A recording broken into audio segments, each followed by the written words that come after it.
अस्सलाम वालेकुम नाजरीन, आप देख रहे हैं WT न्यूज़ और आज हम नए एपिसोड के साथ आपके साथ हाजिर हैं। और आज हमारे साथ है फयाज साहब। सर अस्सलाम वालेकुम। वालेकुम सर, खबरें बड़ी हैं जी, इलेक्शन आने वाले हैं, 8 फरवरी को इलेक्शन हो रहे हैं और उसमें एक ना ट्रेंड चल रहा है आजकल बहुत ज़्यादा कि मौलवी बराए फ़रोग़। तो ये इसके अंदर जो सबसे ज़्यादा तनकीद की जा रही है वो इंजीनियर साहब पे की जा रही है, ये क्या वजह है सर? और 3 दिन से ट्रेंडिंग पे है वो। सर असल में इंजीनियर साहब ने जो है ना, उनके मतलब जो है ना एक यूट्यूबर हैं आदिल राजा साहब, उन्होंने उनके मुख्तलिफ बयानात को मिक्स करके एक वीडियो ट्वीट की थी। उसके बाद जो है ना ये ट्रेंड जो है PTI की तरफ से सेट किया गया, जो कि टोटली गलत है। एक तो मुख्तलिफ मौक़ों पर उन्हीं चीज़ों का PTI जो है वो बेनिफिट उठा रही थी, आज जो है उन्हीं बातों को लेकर जो है ना वो कुछ उन्होंने तलत हुसैन का मतलब कह दिया था कि तलत को भी आफेर किया गया था, तो इमरान खान को किया गया, इमरान रियाज खान को किया गया। तो ये लेकिन वो उस टाइम की थी जब इमरान रियाज को आफेर किया गया था, आफेर के ऊपर बात थी। तो उसको बाद में इन्होंने जो है ना अभी रिसेंटली और मामलात के साथ जो है ना जोड़कर पेश करने की कोशिश। सर वैसे आप जैसे कह रहे हैं कि ट्रेंड चला रही है PTI तो ट्रेंड नहीं चला रही। PTI की सारी क़यादत तो आपने देख सकते हैं। सर आप PTI के टोटल जो ये लोंडे थे इनको देख लें, अली जी को देख लें, उसने किया, वो आदल है, दूसरा क्या नाम है मखदूम शवाबुद्दीन है, ये इन लोगों ने ये ट्रेंड सेट किया है और उनके जो है ना इंजीनियर साहब के खिलाफ कंपेन की है। अच्छा, लेकिन इमरान रियाज के खिलाफ भी बोला है।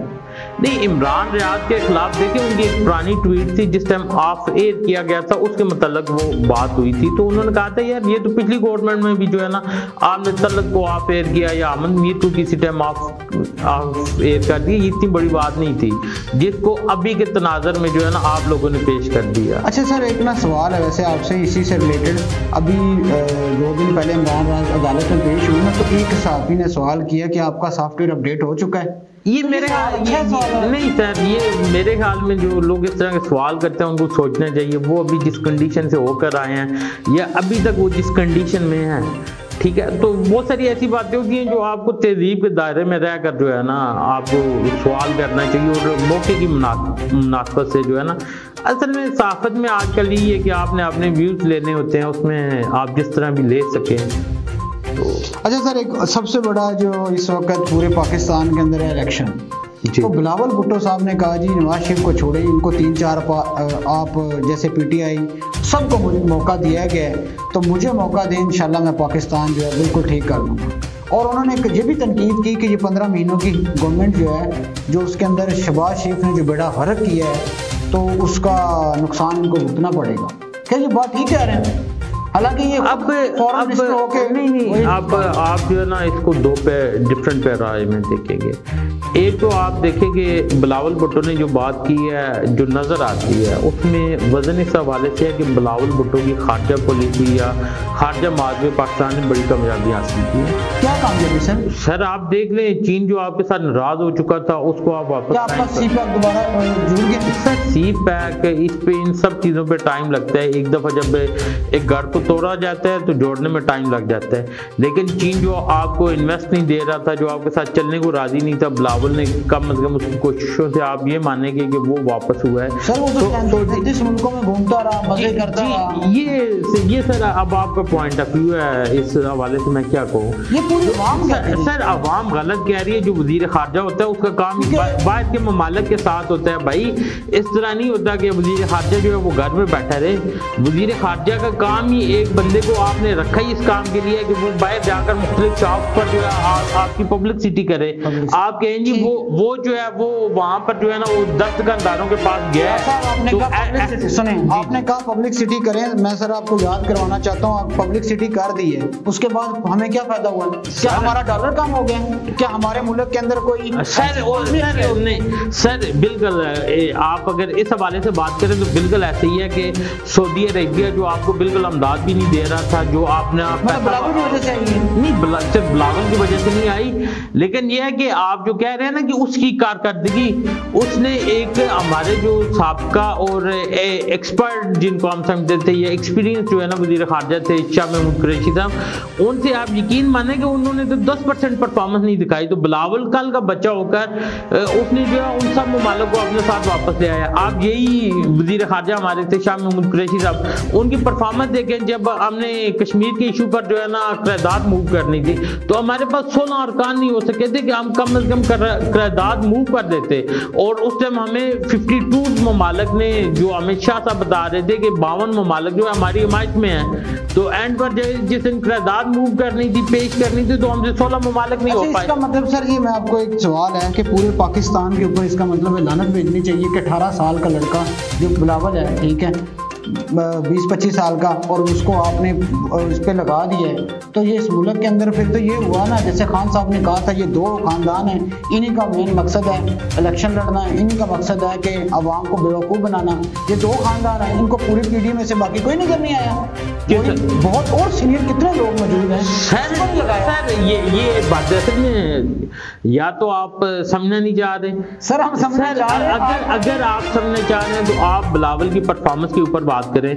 आप बता दें जितनी अच्छी परफॉर्मेंस खारजा माजवर बिलावल ने दी है, इतनी हमारे सीनियर सियासतदान सर घूमे बहुत है, और सर शीरी मजारी के साथ लेके सर वो पूरा टब्बर जो है वो घूमते रहे हैं। सर कोई मुल्क ऐसा नहीं छोड़ा जिसका हमें नाम नहीं आता, वहां पे गए थे सर। आप देखें, आप बिल्कुल अपनी जगह पर बेजा हैं, सारी बातें हैं, मैं ये नहीं कह सकता। आप बड़े हमारे कहानी सिर्फ इतनी है भाई, आप जब एक बंदे को सफाई का काम देते हैं ना, उसका काम है सफाई करना। आप ये कहेंगे वो सफाई की जो है ना, सफाई भी करे और झाड़ू भी ना उठाए, नहीं सर, इन्होंने सफाई किया पाकिस्तान के ऊपर। जो पिछली गवर्नमेंटों ने जो है ना वो खारजा महाज पर गन डाला था ना, उसको बड़ी हद तक इन्होंने क्लियर किया है। मैं पीपल्स पार्टी की परफॉर्मेंस से बिल्कुल नहीं खुश, जो उन्होंने पीछे 2013 में की थी, ठीक है, 13 तक जो पीपल्स पार्टी की परफॉर्मेंस मशहूर थे सर, वो एक अलग बात है, मैं ऐसे किसी टॉपिक पे जो है ना नहीं पढ़ना चाहता, लेकिन मैं आपको ये कंफर्म करता हूँ कि बिलावल भुट्टो की जो ये खारजा माजवर परफॉर्मेंस थी वो शाह महमूद कुरैशी से 500% बेहतर थी। सर ये तो सर आवाम बताएगी, लेकिन एक और अहम सवाल है कि बिलावल और मरियम आइंदा इलेक्शन जो है आमने सामने लड़ सकते हैं? नहीं सर, मेरा नहीं ख्याल, दोनों के हल्के लागे हैं। मरियम का जो हल्का है वो लाहौर में आता है, बिलावल साहब का जो है वो लड़का है। लाहौर से याद है, आज क्या नाम है जी, हमारे पास एक यू साहब हैं, उन्होंने कहा कि जनाब अली PML नून जो है उसका पूरा खानदान जो है वो लाहौर से लड़ रहा है।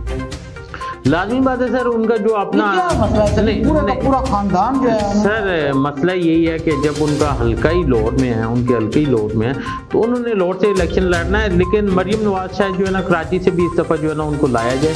अच्छा, जो मंशूर वैसे क्या लेके जाएंगे? इन्होंने 1.5 साल के अंदर जो किया है ना वो तो आपके सामने है।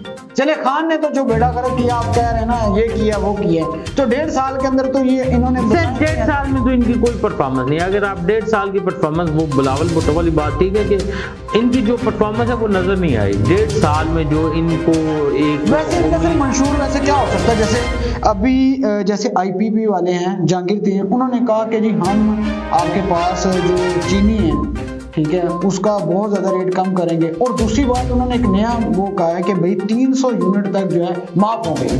नहीं, ये गरीब बंदों के लिए 300 यूनिट तक माफ, लेकिन वो उन्होंने अपना बताया है। अगर ये जो यूनिट वाली बात है, ये ऑलरेडी मुस्लिम लीग नवाज जो है ना, इस पे जब इनकी पंजाब में कुछ दिनों के लिए गवर्नमेंट थी, जाते जाते हमजा कुकड़ी ने ये बोला था लेकिन किया नहीं था सर, आपको मैं याद करवा दूं। सर जाते जाते उन्होंने ये नारा लगाया था ना, तो ये मंशूर में तो ये ऐड कर लेंगे। ये मंशूर में आप देखें, तो जाते जाते ये भी नारा लगाया था महंगाई मार्च, तो उसके बाद जाते जाते नहीं लगाया था सर, आने से पहले लगाया था। तो वो फिर मतलब वो आ रहे थे ना वेरिएबल थी।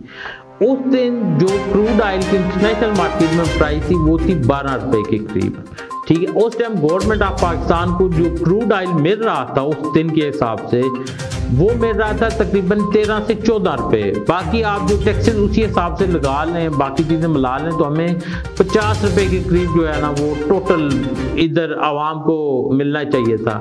उस टाइम हम 154 रुपये या इसके करीब दे रहे थे। तो उन्होंने कहा था कि हम बाकी अगर टैक्सेस वगैरह जो है ना पूरी जो IMF या बाकी जो रिक्वायरमेंट है ना उनको पूरा करके भी हम दे रहे होते ना, तो हम तकरीबन वो 80-86 रुपए के करीब वो दे। ठीक है सर, ये आपका पॉइंट आ गया। ये इस वजह से था। तो उस टाइम क्योंकि इंटरनेशनल मार्केट में जो है ना वो क्रूड ऑयल जो है ना वो गिर चुका था और बल्कि माइनस में भी आ चुका था। उस टाइम ऑपोजिशन ने भी और मुख्तलिफ इन्वेस्टर ने भी गवर्नमेंट ऑफ पाकिस्तान को कहा था कि आप अभी मुआहदे कर लें, तो इन्होंने मुआहदे नहीं किया। अगर उस टाइम हम लोग मुआहदा कर लेते तो इस टाइम हमें तकरीबन क्रूड ऑयल जो है ना अगर हम 10 साल का ही मुआहदा कर लेते हमें $10-12 से ऊपर वैसे ही नहीं पड़ता था। अब जैसे आप इंडिया को देख लें, इंडिया ने उस टाइम ठीक ठाक मुआहदा किया, उसने रूस के साथ परसेंटेज बेस पर मुआहदा किया था। तो इस तरह की खैर दोनों साइड से जो है ना हमारी ये खामियां रही हैं, चाहे किसी की भी गवर्नमेंट हो, चाहे मुस्लिम लीग नवाज की हो, पीपल्स पार्टी की हो या खान साहब की हो। हम लोग हमेशा फैसला लेने में बहुत देरी कर देते हैं। हमारा जितना भी सरकारी काम है उसमें तकरीबन ये है कि एक दिन का काम जो है ना हम कोशिश करते हैं 1 महीने में जा सकते हैं। सर मैं इस चीज़ से एग्री करता हूँ, क्योंकि इसमें जैसे IMF के पास जाना था, जब खान साहब की गवर्नमेंट आई तो खान साहब ने कहा था कि IMF के पास हम नहीं जाएंगे, तो असद उमर ने लेट किया था, उसकी वजह से भी हमें थोड़ा सा नुकसान हुआ था। सर बिल्कुल, ये एक उनकी बात नहीं है, ये अगर आप कहें ना कि खान साहब की बात है, ये खान साहब की नहीं, ये हमारे मुल्क में टोटल जितना सरकारी सिस्टम है ना, आप ये याद रखिएगा, जो आपको एक ID कार्ड 6 दिनों में मिलता है ना, ठीक है, वही आपको नॉर्मल रूटीन में 20-22 दिन में मिल रहा होता है। ठीक है, ये कुदरती हमारे मुल्क के तकरीबन तमाम ही जो है ना काम ऐसे हैं। ठीक है फैज साहब, बहुत शुक्रिया, thank you very much. Next episode में हम हाजिर होंगे। अब तक के लिए इतना ही, अपना ख्याल रखिएगा, लास्ट में हमारे चैनल का भी ख्याल रखिएगा। Thank you very much. अल्लाह, तब कोई बात नहीं हो गया।